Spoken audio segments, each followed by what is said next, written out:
The Power of Habit by Charles Duhigg is a New York Times bestseller that explores the science behind habit formation and change. Duhigg argues that habits are not destiny, and that by understanding how they work, we can change them for the better. The book is divided into 3 parts. The first part, The Habits of Individuals, explores the neurological and psychological underpinnings of habit formation. Duhigg explains that habits are formed by a 3-step loop: a cue, a routine, and a reward. The cue triggers the routine, which produces a reward, which then reinforces the cue. The cue is a trigger that tells your brain to go into automatic mode and initiate a particular habit. For example, the smell of coffee might be a cue that tells you to start making a cup. The routine is the actual behavior that you perform. In this case, the routine is making a cup of coffee. The reward is the feeling of satisfaction that you get from completing the routine. In this case, the reward is the taste of the coffee. Duhigg argues that once you understand how the habit loop works, you can start to change your habits. To do this, you need to identify the cue and the reward for your current habit. Once you know what they are, you can start to find new routines that will give you the same reward. For example, if you are trying to break the habit of eating junk food, you might identify the cue as feeling stressed or bored. The reward might be the feeling of comfort that you get from eating junk food. To break this habit, you could find a new routine that will give you the same reward, such as going for a walk or listening to music. Duhigg also argues that habits are not set in stone. They can be changed, and you can use the habit loop to your advantage. By understanding how habits work, you can start to create new habits that will help you achieve your goals. Here are some additional tips for changing your habits. Make it easy. The easier it is to start a new habit, the more likely you are to stick with it. So, if you want to start exercising, make sure you have workout clothes and shoes ready to go. If you want to start eating healthier, make sure you have healthy snacks on hand. Be patient. It takes time to change a habit. Don't get discouraged if you slip up. Just keep trying. Find a support system. Having people to support you can make it easier to change your habits. Talk to your friends and family about your goals, and find people who are also trying to change their habits. Changing your habits can be challenging, but it's worth it. By understanding how habits work, you can start to create new habits that will help you achieve your goals. The second part of the book, The Habits of Successful Organizations, looks at how businesses and other organizations can use the science of habit formation to their advantage. Duhigg tells the story of how Procter & Gamble used habit research to create a new product, Febreze, that became a huge success. He also discusses how Starbucks and Target use data about their customers' habits to target them with advertising. Charles Duhigg argues that organizations, like individuals, have habits. He identifies 3 key habits that successful organizations have. 1. The habit of experimentation. Successful organizations are constantly experimenting with new ideas and ways of doing things. They don't get stuck in the past or the status quo. They are always looking for ways to improve. 2. The habit of feedback. Successful organizations are good at getting feedback from their employees, customers, and other stakeholders. They use this feedback to improve their products and services. 3. The habit of adapting. Successful organizations are able to adapt to change. They don't resist change, but they embrace it. They see change as an opportunity to grow and improve. Duhigg argues that these 3 habits are essential for any organization that wants to be successful. He provides examples of organizations that have used these habits to achieve great things. Here are some additional tips for organizations that want to create successful habits. Create a culture of experimentation. Encourage employees to take risks and try new things. Get feedback from your stakeholders. Talk to your employees, customers, and other stakeholders to get their input on how you can improve. Be adaptable.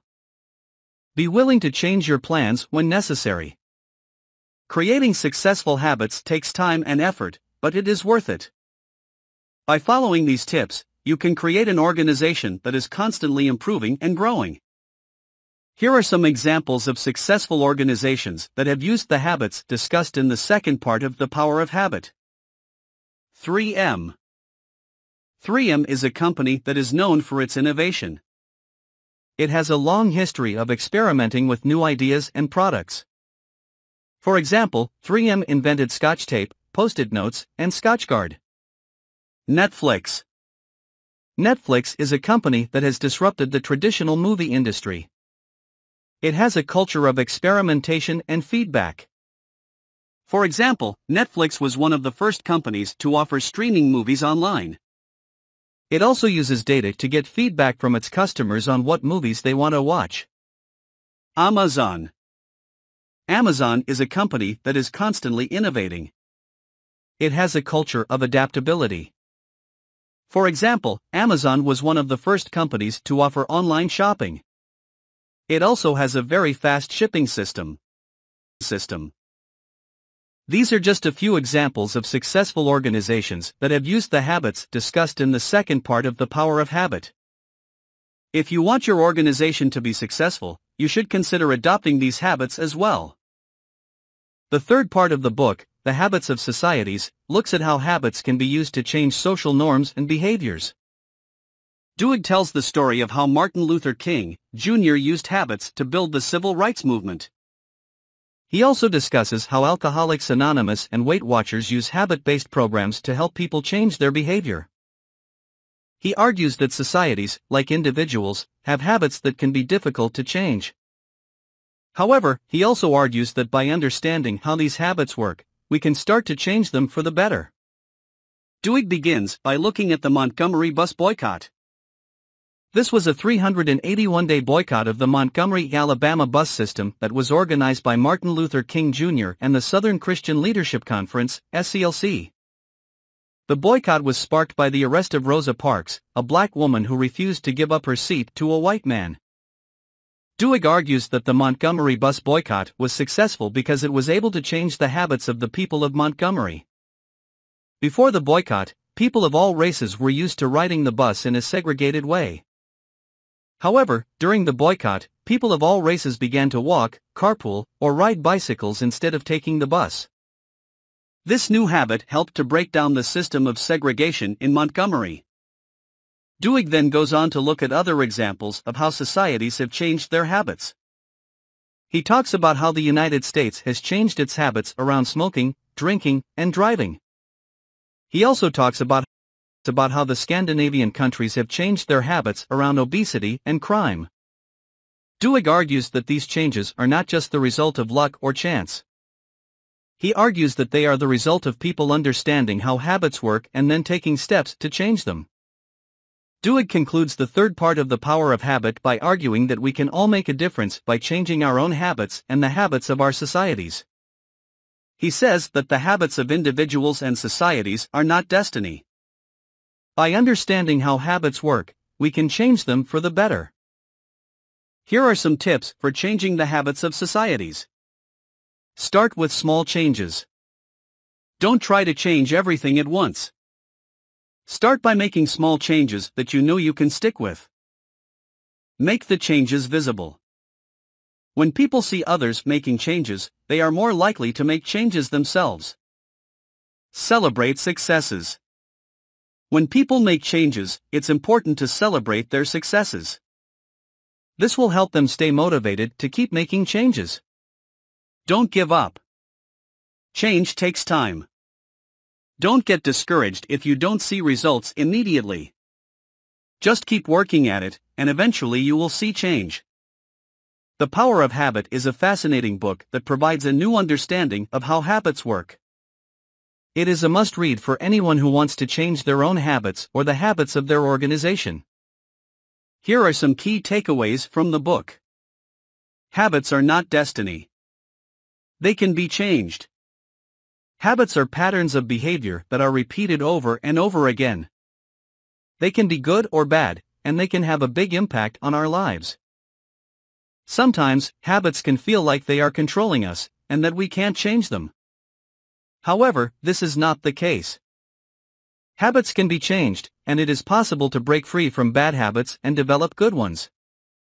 There are a few things that you can do to change your habits. First, you need to identify the habit that you want to change. Once you know what habit you want to change, you need to understand the cue that triggers the habit. The cue is the thing that makes you want to do the habit. For example, if you want to break the habit of eating junk food, the cue might be feeling stressed or bored. Once you know the cue, you need to find a new routine to replace the old habit. The new routine should be something that is healthy and productive. For example, if you want to break the habit of eating junk food, you could replace it with the habit of going for a walk or reading a book. Finally, you need to be patient and persistent. It takes time to change a habit. Don't give up if you don't see results immediately. Just keep working at it, and eventually you will break the habit and develop a new one. The key to changing habits is to understand the three-step loop: cue, routine, and reward. Every habit is formed by a three-step loop: cue, routine, and reward. The cue is a trigger that tells your brain to go into automatic mode and prompts the behavior to unfold. The routine is the behavior itself and the action you take. The reward is something that your brain likes that helps it remember the habit loop in the future. For example, let's say you have the habit of checking your phone every time you get a notification. The cue is the notification sound. The routine is checking your phone. The reward is the feeling of satisfaction you get from seeing what the notification is about. If you want to change a habit, you need to understand the three-step loop. Once you understand the loop, you can start to change it. For example, if you want to break the habit of checking your phone every time you get a notification, you can do the following. Identify the cue. What is the trigger that tells your brain to check your phone? In this case, the cue is the notification sound. Find a new routine. What can you do instead of checking your phone? In this case, you could try putting your phone away for a set amount of time each day, or only checking it at certain times. Change the reward. What can you do to get the same feeling of satisfaction without checking your phone? In this case, you could try reading a book, listening to music, or spending time with friends and family. Changing a habit takes time and effort, but it is possible. By understanding the three-step loop, you can start to change your habits and improve your life. By understanding the science of habit formation, we can create new habits or change old ones. Habits are formed by a process called neuroplasticity. Neuroplasticity is the brain's ability to change and adapt. When we repeatedly do something, the neural pathways in our brain that control that behavior become stronger. This makes it easier to do that behavior in the future. The science of habit formation tells us that there are 3 key steps to creating a new habit or changing an old one. 1. Identify the cue. What is the trigger that tells your brain to do the habit? For example, if you want to start exercising, the cue might be getting home from work. 2. Choose a new routine. What is the new behavior you want to do in response to the cue? In this case, the new routine might be going for a walk or doing some yoga. 3. Reward yourself. When you do the new routine, give yourself a small reward. This will help your brain to associate the new routine with the cue and make it more likely that you will do it in the future. By following these steps, you can create new habits or change old ones. It takes time and effort, but it is possible. Habits can be used to improve our personal and professional lives. Here are some ways that habits can be used to improve our personal and professional lives. Personal life. Healthy habits. Developing healthy habits, such as eating a healthy diet, exercising regularly, and getting enough sleep, can help us to improve our physical and mental health. Productive habits. Developing productive habits, such as setting goals, planning our time, and breaking down large tasks into smaller ones, can help us to be more productive in our personal lives. Positive habits. Developing positive habits, such as being kind to others, being grateful, and practicing mindfulness, can help us to improve our relationships, our happiness, and our overall well-being. Professional life. Successful habits. Developing successful habits, such as setting goals, planning our time, and working hard, can help us to be more successful in our professional lives. Proactive habits. Developing proactive habits, such as taking initiative, being organized, and being communicative, can help us to be more effective in our work. Collaborative habits. Developing collaborative habits, such as being a team player, being respectful, and being open to feedback, can help us to build strong relationships with our colleagues and to be more successful in our work. By developing good habits, we can improve our personal and professional lives in many ways. We can be healthier, happier, more productive, and more successful. If you are looking to make a change in your life, the power of habit is a great place to start. It provides a scientific understanding of how habits work and offers practical advice on how to change them.